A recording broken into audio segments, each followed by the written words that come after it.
Hello student, welcome. आप सभी को आज हम स्टार्ट करने जा रहे हैं। जो टॉपिक्स आप लोग देख रहे होंगे लिखा है बोर्ड पर, ये हमने वो टॉपिक्स लिखे हैं जो कि आपको बोर्ड में पढ़ने हैं। बोर्ड में जो क्वेश्चन अगर आप देखेंगे, ये टॉपिक्स हमने लिख रखे हैं, ये आपके अकाउंटेंसी के चैप्टर्स हैं। अगर आप अभी तक अकाउंटेंसी में कुछ भी नहीं पढ़ा है तो आप अब इन चैप्टर्स को अगर अच्छे से पढ़ेंगे, इन चैप्टर्स को लास्ट 12 डेज अब आपके पास लेफ्ट है, अगर आप इन चैप्टर्स को अच्छे से कैरी ऑन करेंगे तो आपको, और देख ही रहे हैं टोटल इन चैप्टर को मिलाकर टोटल 8 चैप्टर्स हैं। इनसे आपको 57 मार्क्स के क्वेश्चन मिलेंगे, ना तो ज़्यादा ना तो कम, एग्जैक्ट 57 मार्क्स आपको मिलेगा इस टोटल 8 चैप्टर्स में से। तो इतना 8 चैप्टर्स पढ़ के अगर आपको 57 मार्क्स मिल जाता है, उधर आपको 20 मार्क्स और, तो आपको टोटल 77 मार्क्स ऑटोमेटिक हो जाएंगे। अगर बोर्ड में गिरते पढ़ते करते आपका मार्क्स होता भी है तो फॉर एग्जाम्पल आप 50 प्लस तो मिल ही जाएगा आपको। लेकिन ये उन्हीं बच्चों के लिए जो अभी तक बिल्कुल नहीं पढ़े या जिन्होंने पढ़ा है, उनको डाउट है क्या कैसे क्या सब्जेक्ट क्या स्ट्रेटेजी है बोर्ड में, कौन सा सब्जेक्ट स्कोरिंग है कौन सा नहीं स्कोरिंग। तो हम उन सब के लिए ये टॉपिक लेके आए हैं, ये वीडियो बनाया उन्हीं पर्पस के लिए। आइए आप स्टार्ट करते हैं कि कौन सा चैप्टर कितने मार्क्स का है, कितना स्कोरिंग है। सबसे पहले हम बात करते हैं फंडामेंटल। हाँ, एक खास बात और आपको ये भी बताएंगे कि इन चैप्टर में आप क्या क्या टॉपिक कवर करेंगे। पूरा अब होल सिलेबस तो आप कवर कर नहीं सकते बेटा, आप लोग देखिए ना, टाइम इतना तो है नहीं, क्योंकि आपको अकाउंटेंसी भी पढ़नी है, बिजनेस भी, कॉमर्स भी पढ़ना है, इकोनॉमिक्स पढ़ना है, साथ में इंग्लिश भी है, हिंदी भी है, कंप्यूटर भी होंगे। लेकिन अब आप हम टॉपिक बताएंगे, कौन कौन से टॉपिक आप कवर करोगे इन सारे चैप्टर्स में। बिल्कुल आप अगर इन्हीं टॉपिक को पढ़ लेना तो यकीन मानिए आपको एग्जाम में कोई प्रॉब्लम नहीं होने वाली। क्लियर? और फिर आइए स्टार्ट करते हैं। सबसे पहला चैप्टर हमारा है फंडामेंटल आप सभी जानते हैं, सबसे पहला चैप्टर होता है एडमिशन, वॉल्यूम फर्स्ट बुक का।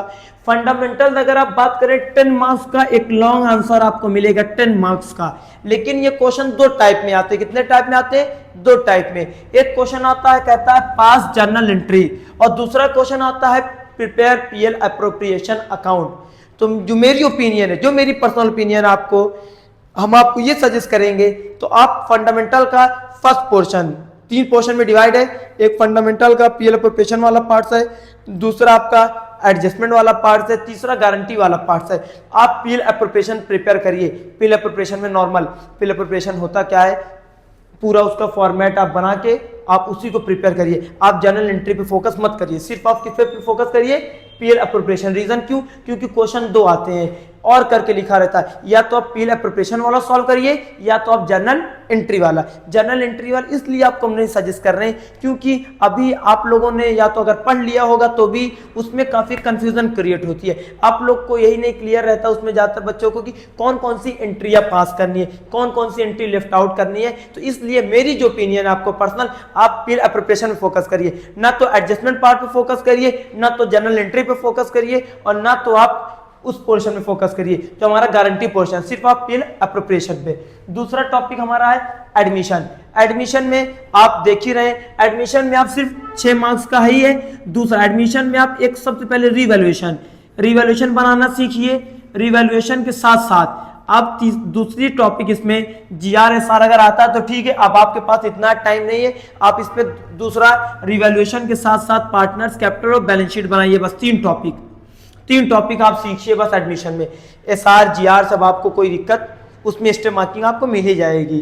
तो अब आप सिर्फ एडमिशन में रिवैल्यूएशन, पार्टनर्स और बैलेंस शीट, क्योंकि एसआर और जीआर अगर आप निकालना सीखेंगे तो आप कंफ्यूजन अलग होगी और 1-2 दिन आपका टाइम वेस्ट चला जाएगा। इसलिए अब आप सिर्फ रिवैल्यूएशन पे, पार्टनर्स कैपिटल और बैलेंस शीट पे फोकस करेंगे इसमें एडमिशन में। अगला डिसोल्यूशन में आप सीधा डिसोल्यूशन अकाउंट बनाना सीखिए, रियलाइजेशन अकाउंट। डिसोल्यूशन में एक अकाउंट बनता है रियलाइजेशन अकाउंट। कौन सा अकाउंट बनता है? रियलाइजेशन। 6 मार्क्स का एक लॉन्ग आंसर मिलेगा, 2 मार्क्स का आपको एमसीक्यू भी मिलेगा। तो डिसोल्यूशन में स्कोरिंग है 8 मार्क्स का आपको मिलेगा। कितने मार्क्स का मिलेगा? 8 मार्क्स के। इन्हीं 3 चैप्टर को पढ़ के आपको कितना मिल जा रहा है? 10 + 6 16, 16 + 8 24 मार्क्स ऐसे ही आपको गेन कर जा रहा है इन्हीं 3 चैप्टर को स्टडी करके, डिसोल्यूशन। अगला chapter most expected chapter in board, most आएंगे तो सब, लेकिन सबसे स्कोरिंग चैप्टर है शेयर और सबसे इजी। क्योंकि शेयर्स में क्या होता है, अगर आपने जो भी पढ़ा है शेयर्स में, अगर आपने सारी केसेस पढ़े हैं शेयर्स में तो ठीक है, वरना शेयर्स में सबसे पहले आप सिर्फ जर्नल एंट्री, शेयर्स की सारी जर्नल एंट्री स्टार्टिंग से लेके कैपिटल रिजर्व तक, फॉरफिटेड, री इशू, जर्नल रिजर्व, सारी एंट्री अगर आप लर्न कर लेंगे, आपको नहीं आ रहा है तो बोर्ड में आप सिर्फ उस एंट्रीज को और अमाउंट फिल कर देंगे तो भी आपको 10 मार्क्स में से नॉर्मली कुछ तो नहीं तो कुछ आपको 6 या 7 मार्क्स गेन कर ही सकते। जहां आपको शेयर्स में कुछ नहीं आ रहा, वहां पे आप सिर्फ एंट्रीज याद कर लीजिए। अब लास्ट मूवमेंट में हम यही आपको कहेंगे कि अगर जो बच्चों ने शेयर्स नहीं पढ़ा रखा है तो अब लास्ट मूवमेंट में क्या याद कर ले हो, शेयर्स की जितनी भी जनरल एंट्रीज है, स्टार्ट एप्लीकेशन की, अलॉटमेंट की, फर्स्ट कॉल की, फाइनल कॉल की, उसके बाद फॉरफिटेड की एंट्री होती है, फॉरफिटेड के बाद रीइश्यू की एंट्री होती है, उसके बाद एक ट्रांसफर वाली एंट्री, सारी एंट्री आप लर्न कर लीजिए ताकि आप एग्जाम में एंट्री पास कर सके और अमाउंट आप वहां से फिल कर सकते हैं। और अगर जो पढ़ने वाले बच्चे हैं जो पूरे शेयर अच्छे से पढ़े हैं तो इसमें एक टॉपिक और फोकस करेंगे उस पे क्या नाम है, प्रोराटा, क्योंकि प्रोराटा नॉर्मली क्वेश्चन उसके बिना कंप्लीट होता ही, लेकिन नॉर्मली हम आप लोग को बोले जिन्होंने नहीं फोकस किया, जिन्होंने नहीं अभी तक अपनी पढ़ाई स्टार्ट की थी, शेयर्स उनको नहीं आ रहा है, तो हम लास्ट एकदम उनको बोलते हैं कि शेयर्स की जनरल एंट्रीज क्या कर लें, रट्टा मार ले, एकदम जिसको एकदम खुले वर्ड में बोल रहे हैं एकदम रट ले, कम से कम आपको 6 से 7 मार्क्स आराम से मिल ही सकता है। ये हमारा शेयर है। डिवेंचर आपको हम इसलिए दे दिए, शेयर्स के रिलेटेड होता है। डिवेंचर में सिर्फ आपको 2 ही टॉपिक कवर करने, कितने टॉपिक, 2 टॉपिक, पूरा डिवेंचर मत कवर करिएगा, पढ़ा है तो भी नहीं पढ़ा है तो भी, सिर्फ 2 टॉपिक। एक आप consideration other than cash, consideration other than cash वाला टॉपिक कवर करिएगा। इसमें consideration other than cash, consideration other than cash का मतलब हमने शेयर्स डिवेंचर डिवेंचर हमने वेंडर को इशू कर दिया, डिवेंचर वेंडर के अलावा हमने कभी कभी फॉर्मेशन एक्सपेंस के लिए इशू कर दिया, कभी कभी वेंडर के अलावा फॉर्मेशन एक्सपेंस के अलावा हम एसेट वगैरह खरीदते हैं उसके लिए इशू कर देंगे। तो ये सारे टॉपिक आप इसी में, जिसको कंसिडरेशन अदर देन कैश कहा जाता है, ये इसमें एक ये टॉपिक आप कवर कर लीजिएगा। एक आपको वो वाला issued at par, redeemed at par, issued at premium, redeem at premium, ये वाले टॉपिक आपको अगर कवर करना होगा, लेकिन नॉर्मली आप इसी पे फोकस करिएगा। ये स्कोरिंग तो ज्यादा नहीं, 3 मार्क्स का है, लेकिन इजी है, इसमें क्वेश्चन आपको घुमाएगा नहीं, इजी मिलेगा, इस वजह से हमने इसको ले लिया। आपका मन है तो इसको ऑप्शन में भी रख सकते हैं। अगला cash flow, very very important chapter, ये एग्जाम में नॉर्मली आप सब लोग कर सकते हैं, बस एक टॉपिक आप इसको लर्न करना पड़ेगा, थोड़ा सा फोकस करना पड़ेगा, मेहनत करनी पड़ेगी। वो टॉपिक आपको नेट प्रॉफिट बिफोर टैक्स। अगर आप नेट प्रॉफिट बिफोर टैक्स निकालना सीख गए तो यकीन मानिए आप सारे क्वेश्चन ऑटोमेटिक कैश फ्लो के लगा लेंगे एग्जाम में। और ये नॉर्मल आपको 6 मार्क्स का लॉन्ग मिलेगा, 2 मार्क्स एमसीक्यू, तो आप उसी प्रैक्टिकल अगर आपको करना आ गया कैश फ्लो का तो ऑटोमेटिक आप वो 2 मार्क्स आपके लिए बिल्कुल भी आसानी से आप कर सकते हैं। उसके लिए आपको कोई ज्यादा टेंशन लेने की जरूरत नहीं है। लेकिन मेरे हिसाब से आपको शेयर और कैश फ्लो बहुत इजी है। ये अगर आप शेयर्स जो टॉपिक है, अगर आपने कुछ भी नहीं पढ़ा तो भी शेयर्स आप ज्यादा से ज्यादा आप 3 आवर्स में इसको कंप्लीट कर सकते हैं। इसी तरह कैश फ्लो को अगर आप 3 आवर्स अच्छे से पढ़ाई करते हैं, 3 घंटे, तो आप कैश फ्लो को 90% चीजें कैश फ्लो की आप कवर कर सकते हैं। कितनी परसेंट चीजें? 90% चीजें आप कैश फ्लो से कवर कर सकते हैं सिर्फ 3 आवर्स में। और कैश फ्लो टोटल कितने मार्क्स का है? 8 मार्क्स का है। सिर्फ इसमें आपको एक चीज पे फोकस करना है, नेट प्रॉफिट बिफोर टैक्स की कैलकुलेशन। बाकी इसमें ऑपरेटिंग में यही तीन हेड होते हैं, ऑपरेटिंग, इन्वेस्टिंग, फाइनेंसिंग। इन्वेस्टिंग बिल्कुल इजी होती है, फाइनेंसिंग भी इजी होती है। बस ऑपरेटिंग में आपको सिर्फ एक टॉपिक पे फोकस करना है, नेट प्रॉफिट बिफोर टैक्स। अगर आप नेट प्रॉफिट बिफोर टैक्स निकालना सीख गए तो आपके लिए अब कोई भी बड़ी बात नहीं है कैश फ्लो के लिए। इसके अलावा अगला टॉपिक कंपैरेटिव कॉमन।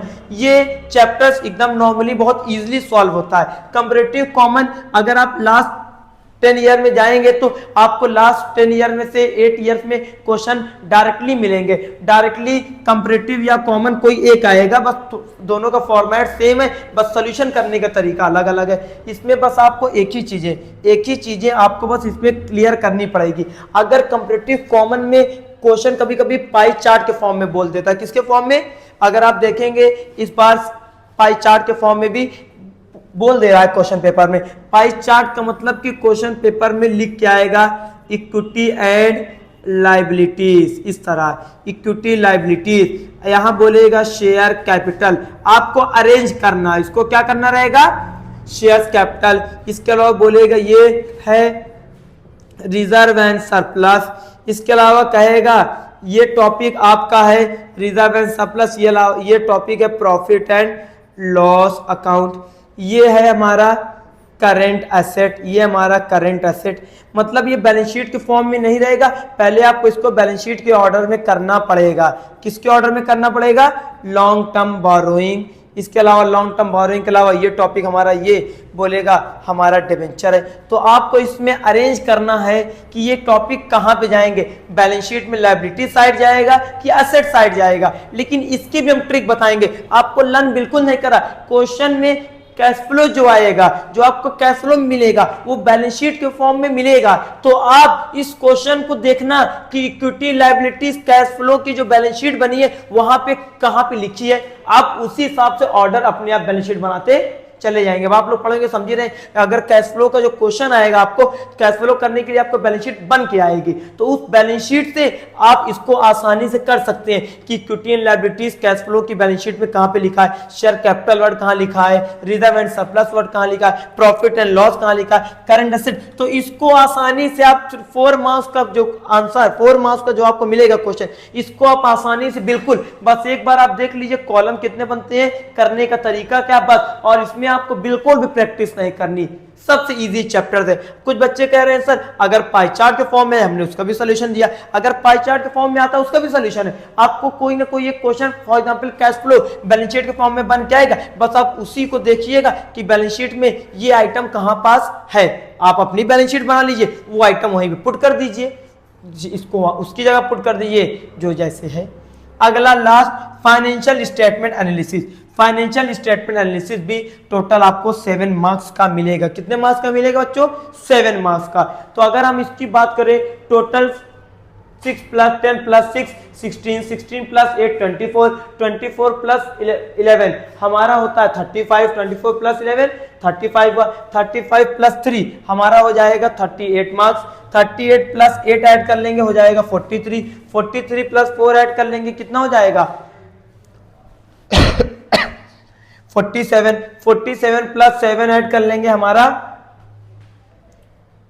एक मिनट, 10 + 6 16, 16 + 8 ये वाला भूल गए थे, 10 + 6 16, 16 + 8 हमारा हुआ 24, 24 + 11 33 हुआ, कितना हुआ 35 हुआ, 35 + 3 38 हुआ, 38 + 8 38 + 8 करेंगे हमारा हो जाएगा 8 8 जा 16 3 4 46 हो गया, 46 में 4 ऐड करेंगे कितना हो जाएगा 50 हो जाएगा, 50 हो जाएगा +7 57 हमारा ऑटोमेटिक हो 57 मार्क्स हमने टोटल आपको बताया। ये 57 अगर आप इसमें, अब मेरे हिसाब से मेरी opinion fundamental, admission, dissolution, shares, इसके अलावा कैश फ्लो, कंपैरेटिव, ये अब आप डिबेंचर को चाहो तो ऑप्शनल में रख सकते हो। अगर डिबेंचर को ऑप्शनल में रख दोगे तो भी आपको 54 मार्क्स का आपको मिलेगा, सॉरी 54 बोल रहे हैं, हाँ 54 मार्क्स का आपको क्वेश्चन पेपर में मिलेगा।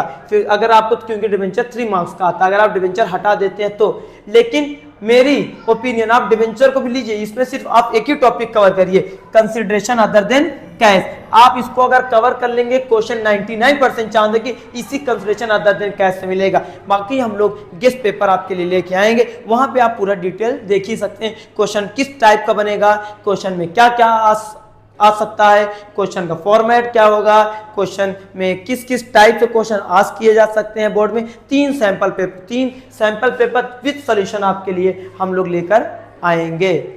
ये टोटल पैटर्न है। अगर ये उन्हीं बच्चों के लिए जो अभी तक बिल्कुल भी नहीं पढ़ाई किए, अगर वो इन चैप्टर्स को पढ़ लेंगे तो ये आप यकीन मानिए 57 मार्क्स का आपको मिलना तय है क्वेश्चन। लेकिन उस 57 में से आपको, अगर आपको गलत हो जाता, हम नहीं कहते कोई 57 आउट ऑफ 57 मार्क्स गेन करेगा ही, लेकिन 57 में से आप कम से कम 40 तो गेन कर ही सकते हैं। उधर आपका 20 मार्क्स का प्रोजेक्ट है तो 60 तो आपका बन ही रहा है और प्लस भी हो सकता है। इसलिए इन चैप्टर्स को आपके पास टाइम कम है, आप इन्हीं चैप्टर पे ज्यादा फोकस अपना करना शुरू करिए। तो ये चैप्टर आपके लिए, अगर बाकी और कोई आपका डाउट रहेगा तो हम अगली वीडियो में आप लोग कमेंट करके बता सकते हैं, उसको अगली वीडियो में हम लोग उसको शेयर कर सकते हैं। आज के लिए इतना ही, मिलते हैं नेक्स्ट वीडियो में अगले टॉपिक के साथ।